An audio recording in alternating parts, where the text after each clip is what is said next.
മൺസൂണിലെ ഗോവ കാണാനാണ് ഞങ്ങൾ പോയത്. ഒപ്പം ഗോവയിൽ നടത്തപ്പെടുന്ന ഒരു ട്രഡീഷണൽ ഫെസ്റ്റിവലായ സാൻജാവോ ഫെസ്റ്റിവൽ കാണണം എന്ന ഉദ്ദേശം കൂടി ഞങ്ങൾക്കുണ്ടായിരുന്നു. സെയിൻറ്റ് ജോൺ ദി ബാപ്റ്റിസ്റ്റ് എന്ന വിശുദ്ധൻ്റെ ജന്മദിനമായ ജൂൺ 24-നാണ് ഈ സാൻജാവോ ഫെസ്റ്റിവൽ നടത്തപ്പെടുന്നത്. ഗോവയിലെ നിരവധി ഗ്രാമങ്ങളിൽ ഈ ഫെസ്റ്റിവൽ നടത്തപ്പെടുന്നുണ്ട്. എന്നിരുന്നാലും അതിൽ തന്നെ സിയോലിം എന്ന നോർത്ത് ഗോവയിലുള്ള വില്ലേജിലാണ് ഈ ആചാരം അല്ലെങ്കിൽ ഈ ആഘോഷം വിപുലമായി നടത്തപ്പെടുന്നത്. ഗോവ ഒരു ക്രിസ്ത്യൻ ദേവാലയങ്ങളുടെ ഒരു കേന്ദ്രം കൂടിയാണ്. എവിടെ തിരിഞ്ഞാലും ഒരു പള്ളി കാണാം. അതിപുരാതനമായ ബസിലിക്ക ഓഫ് ബോം ജീസസ് മുതൽ പുതിയ പള്ളികൾ വരെ ധാരാളം ഇവിടെയുണ്ട്. അത്തരത്തിലൊരു പള്ളിയാണ് ഇപ്പോൾ കാണുന്ന ഈ സിയോലിം ചർച്ച്. ഈ സിയോലിം പള്ളിയുടെ മുമ്പിലുള്ള ഗ്രൗണ്ടിലാണ് സാൻജാവോ ഫെസ്റ്റിവൽ നടത്തപ്പെടുന്നത്. ജൂൺ 24-ന് വൈകുന്നേരം ആവുന്നതോടുകൂടി ഒരു 3 മണി എത്തുമ്പോഴത്തേനും ആളുകൾ പതിയെ പതിയെ ഈ ഗ്രൗണ്ടിലേക്ക് ഒഴുകിയെത്തും. വെറുതെ അല്ല അവർ വരുന്നത്. അവർ കൊണ്ടുവരുന്നത് അവരുടെ വീട്ടിലുണ്ടാക്കിയ ഗോവൻ പലഹാരങ്ങളും ഒപ്പം അവരുടെ പറമ്പിൽ നിന്ന് ലഭിച്ച മാമ്പഴവും ചക്കപ്പഴവും എല്ലാം ഇവിടെ കൊണ്ടുവരും. അതോടൊപ്പം തന്നെ ഇലകളും പൂക്കളും എല്ലാം കൊണ്ട് അലങ്കരിച്ച തൊപ്പികളും വസ്ത്രങ്ങളും ഒക്കെ അണിഞ്ഞാണ് അവർ ഈ ആഘോഷത്തിന് എത്തുന്നത്. ഇങ്ങനെ ചെയ്യുന്നതിന് ഒരു പ്രത്യേക കാരണം കൂടിയുണ്ട്. ഈ സെയിൻറ്റ് ജോൺ ദ ബാപ്റ്റിസ്റ്റിൻ്റെ ജന്മദിനമായ ഈ ജൂൺ 24-ന് ഇങ്ങനൊരു ആചാരം, ഇങ്ങനൊരു ആഘോഷം നടത്തുന്നത് വഴി ഗ്രാമവാസികൾ തമ്മിലുള്ള ഐക്യം നിലനിൽക്കുകയും അവരുടെ ജീവിതത്തിന് ഒരു അഭിവൃദ്ധി ഉണ്ടാവുകയും ചെയ്യുമെന്നാണ് ഈ കൂട്ടർ വിശ്വസിക്കുന്നത്. അതോടൊപ്പം തന്നെ അമ്മയുടെ ഉദരത്തിൽ വളരുന്ന കുഞ്ഞ് ജോർദാൻ നദിയിൽ മാമോദിസ മുങ്ങിയതിനുള്ള അനുഭവം കിട്ടുമെന്നാണ് ഈ സാൻജാവോ ഫെസ്റ്റിവലിൽ പങ്കെടുക്കുന്ന ഭൂരിഭാഗം ഗോവക്കാരും വിശ്വസിക്കുന്നത്. ഇതൊരു കത്തോലിക്ക ഫെസ്റ്റിവൽ ആണെങ്കിൽ കൂടിയും ജാതി മത വർണ്ണവർഗ ഭേദമന്യേ എല്ലാവരും ഈ ആഘോഷത്തിൽ പങ്കെടുക്കുന്നുണ്ട്. ഈ ആഘോഷം കാണാനായിട്ട് ലോകത്തിൻ്റെ നാനാഭാഗത്തു നിന്നും ആളുകൾ എത്തുന്നുണ്ട്. മറ്റൊരു പ്രത്യേകത, ഈ ഫെസ്റ്റിവലിൽ പ്ലാസ്റ്റിക്കിൻ്റെ ഉപയോഗം വളരെ കുറവാണ്. സാധാരണ ലഭിക്കുന്ന പൂക്കളും ഓലകളും തെങ്ങോലകളും ഒക്കെ ഉപയോഗിച്ചിട്ടാണ് ഇവർ ഈ തൊപ്പികളും അതുപോലെ തന്നെ മറ്റ് അലങ്കാര വസ്തുക്കളും ഉണ്ടാക്കുന്നത്.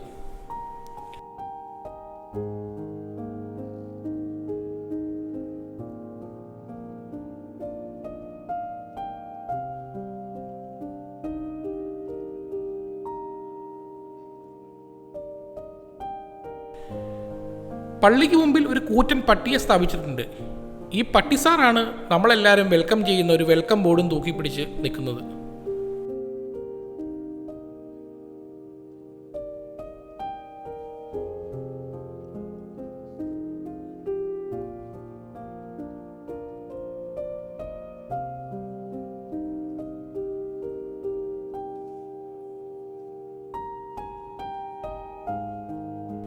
മൂന്ന് മണിയോട് കൂടി തന്നെ ഞങ്ങൾ ഈ സംഭവം കാണുവാനായിട്ട് ഇവിടെ എത്തിയെങ്കിലും ആളുകളുടെ എണ്ണം വളരെ കുറവായിരുന്നു. അപ്പോൾ പ്രതീക്ഷിച്ച പോലെ ഇതൊരു വിപുലമായ ആഘോഷമാണോ എന്ന് ഞങ്ങൾ സംശയിച്ചിരുന്നെങ്കിലും പതിയെ പതിയെ ഓരോ ബോട്ടുകളായിട്ട് എത്താൻ തുടങ്ങി. ഒരു ബോട്ട് ഫെസ്റ്റിവലും ഇതിൻ്റെ ഭാഗമായിട്ട് അവർ സംഘടിപ്പിക്കുന്നുണ്ട്. ഈ ബോട്ടിൽ ഈ സാൻജാവോ ഫെസ്റ്റിവലിന് കഴിഞ്ഞ 69 വർഷമായിട്ടെത്തുന്ന ഈ സാൻജാവോ ഫെസ്റ്റിവലിൻ്റെ കാരണവരായിട്ടുള്ള ഒരു മനുഷ്യനുമുണ്ട്. അദ്ദേഹമാണിപ്പോൾ ബോട്ടിൽ നിന്ന് ഇറങ്ങുന്നത്. അങ്ങനെ 4-5 ബോട്ടുകൾ ഈ ആഘോഷത്തിൻ്റെ ഭാഗമായിട്ട് വരികയും ഏറ്റവും നല്ല ബോട്ടിന് സമ്മാനങ്ങളൊക്കെ ഇവിടെ കൊടുക്കുന്നുമുണ്ട്.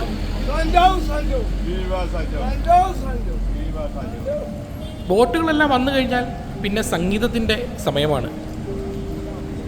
സംഗീതത്തിനൊപ്പം ചുവട് വയ്ക്കുന്ന ഗോവൻ നിവാസികളെയാണ് നമ്മളിവിടെ കാണുന്നത്. ഒപ്പം നമുക്ക് ഡാൻസ് ചെയ്യാം. നല്ല പാട്ടും നല്ല സംഗീതവും നാടൻ ഭക്ഷണവും ഒക്കെയായി ഒരു സായാഹ്നം.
He has very good qualities of being very speedy, very accurate, perseverance, and he never misses his catch.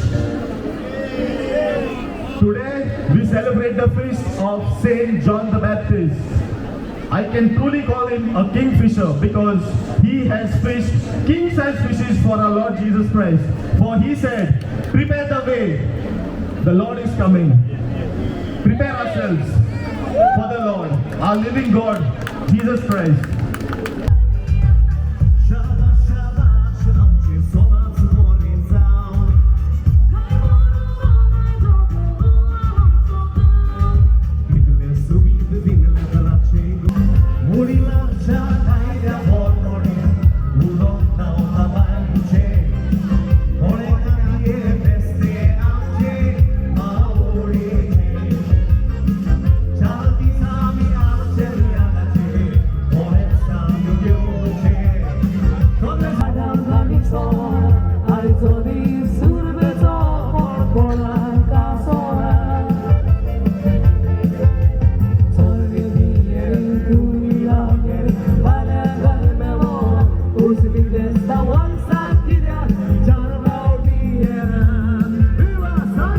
നിങ്ങൾക്കറിയാം, ഗോവയിൽ മദ്യത്തിന് വിലക്കുകളൊന്നുമില്ല. എന്നാൽ ഈ ഫെസ്റ്റിവൽ നടക്കുന്ന ഈ ഗ്രൗണ്ടിൽ മദ്യം കഴിക്കാൻ പാടില്ല എന്ന് അവർ അനൗൺസ് ചെയ്യുന്നുണ്ട്. മദ്യം കഴിക്കുന്നവർക്ക് ഈ ഗ്രൗണ്ടിന് വെളിയിൽ പോയി മദ്യം കഴിച്ചതിന് ശേഷം തിരികെ വന്ന് ഈ ഡാൻസിൽ പങ്കെടുക്കാം എന്നും ഇടയ്ക്കിടയ്ക്ക് അനൗൺസ്മെൻ്റ് ഉണ്ട്. അങ്ങനെ ആളുകൾ സന്തോഷത്തോടെ ഒത്തുകൂടി അവർ പരമ്പരാഗതമായി ആഘോഷിച്ചു വരുന്ന സാൻജാവോ ഫെസ്റ്റിവലിൽ ഡാൻസ് ചെയ്തും പാട്ടുപാടിയും ഒക്കെ അവർ എല്ലാ വർഷവും ഈ ജൂൺ 24 ആഘോഷമാക്കുകയാണ്. നമ്മുടെ നാട്ടിൽ നിന്ന് വ്യത്യസ്തമായി ഒരു കാര്യം എൻ്റെ ശ്രദ്ധയിൽപ്പെട്ടു. ഇവിടെ ആരും പരസ്പരം കലഹിക്കുന്നില്ല. ഡാൻസ് ചെയ്യുമ്പോഴാവട്ടെ പാട്ട് പാടുമ്പോഴാവട്ടെ എല്ലാവരും ആ ആഘോഷത്തിൻ്റെ സ്പിരിറ്റിൽ മാത്രമാണ് നിലകൊള്ളുന്നത്. ഒരു പ്രശ്നമോ കയ്യാങ്കളിയോ അടിയോ ഇടിയോ ഒന്നും ഇവിടെയില്ല. ഈ തലയിൽ വയ്ക്കുന്ന ഈ പൂക്കളും കൊണ്ടുള്ള തൊപ്പി തിരഞ്ഞെടുക്കുന്നതിലുമുണ്ട് ഒരു പ്രത്യേകത. കൂടുതലും ചുവന്ന പൂക്കൾ വെച്ച തൊപ്പിക്കാണ് ഡിമാൻഡ്. അങ്ങനെ നിരവധി തൊപ്പി ഉണ്ടാക്കുന്ന ആളുകളും ഈ ഗ്രാമത്തിന് ചുറ്റും ഇവിടെ വന്ന് കൂടിയിട്ടുണ്ട്. ചിലവരാണെങ്കിൽ വീട്ടിൽ തന്നെ ഉണ്ടാക്കിക്കൊണ്ട് വരും. ഇങ്ങനെ ഏറ്റവും നല്ല തൊപ്പി ധരിക്കുന്നവർക്ക് ഇവിടെ സമ്മാനവുമുണ്ട്.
ഇതുപോലെ ഭാരതത്തിൻ്റെ നാനാഭാഗങ്ങളിൽ നിരവധി പരമ്പരാഗതമായ ഉത്സവങ്ങൾ നടത്തപ്പെടുന്നുണ്ട്. അത്തരം ഉത്സവങ്ങൾ നിങ്ങൾക്കറിയാവുന്നുണ്ടെങ്കിൽ ഒന്ന് കമൻറ്റ് ചെയ്യുക.